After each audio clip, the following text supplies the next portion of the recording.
There's a prison where the gates are never locked. No guards, no watchtowers. And yet, no one ever escapes. They say it stands somewhere beyond maps, not made of concrete or steel, but of something far stronger. Belief. This is the prison that no one guards. When I first heard about it, I thought it was a myth, a poetic metaphor. But then I found out it's very real. Not a place you can visit, but a place millions live in.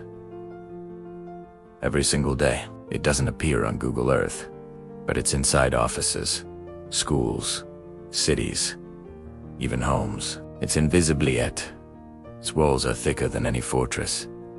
Let's start with a story. In 1967, a man named Albert Woodfox was locked inside a cell no larger than a bathroom. He spent 43 years in solitary confinement, one of the longest in history. 4 walls, a bed, a toilet, a tiny window he couldn't reach. Every day, the same ceiling, the same silence. When he was finally released, journalists asked him, after all those years in prison, how does it feel to be free? He paused, then he said, I was free long before I walked out of that cell. Freedom, he said, had nothing to do with bars or guards. It was about the mind. It was about the mind, because while Albert was locked in a cage, most of us are locked inside our thoughts, our fears, our doubts, our routines. We live in invisible prisons built by what we've been told we can't do, what we shouldn't try, and who we're supposed to be. Think about it.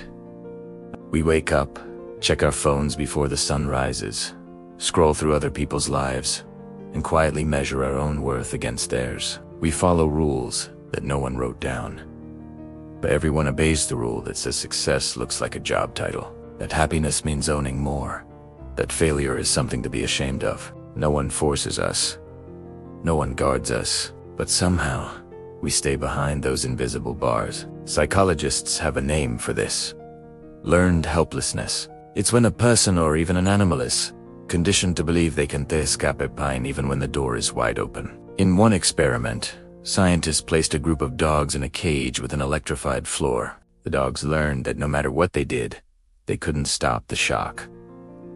Later, when the door was left open, they didn't move. They stayed. They had already accepted the prison inside their minds. We're not so different, are we? We learn to stay in bad jobs because we fear uncertainty. We stay in toxic relationships because we fear loneliness. We silence our dreams because we fear judgment. And so, we guard ourselves, no warden needed. We become both the prisoner and the guard. But here's the twist. The prison that no one guards isn't always built by others. Sometimes, we build it ourselves, brick by brick, thought by thought. Every time we say, I'm not ready, I'm not enough, I can't, we add another wall. And yet, if we can build it, we can unbuild it too. There are people who've walked out without keys, without guards, without riots. They just realized. Take Victor Frankl, a psychiatrist and Holocaust survivor. He once said, everything can be taken from a man but one thing, the last of human freedoms. To Chuswana's attitude. In any given set of circumstances, Frankl lost his family, his home, his name.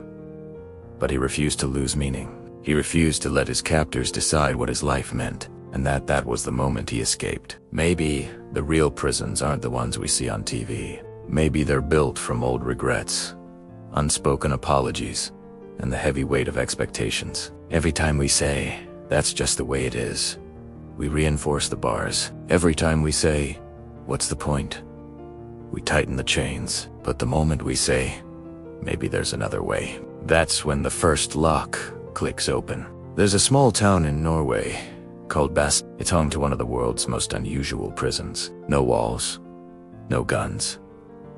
Inmates live in wooden cottages, grow vegetables, and cook their own meals. Some even go fishing on weekends, and yet there are no escapes. Why? Because the system treats prisoners as people, not numbers. It gives them responsibilities, and in return, they find something we've all been searching for: a sense of purpose. Freedom isn't just about open doors. It's about what we do with that openness. So, Maybe. The prison that no one guards isn't just a metaphor. It's our reality, the invisible cage that exists in every society, every culture, every human heart. The question is, how long will we keep guarding it? Imagine waking up tomorrow and realizing the bars were never real. Imagine quitting the job that drains you, telling the truth you've buried for years, starting that small dream you keep postponing until the right time. What if the right time was right now? Every generation builds its own prisons of comfort, of fear, of habit. But freedom has always begun the same way. With a question, who locked the door? And then a second one. Was it ever locked at all? So if you ever find yourself in a place that feels like it is closing in, where your life feels too small, too routine, too expected, remember this. The gate was never locked. No one's holding the key.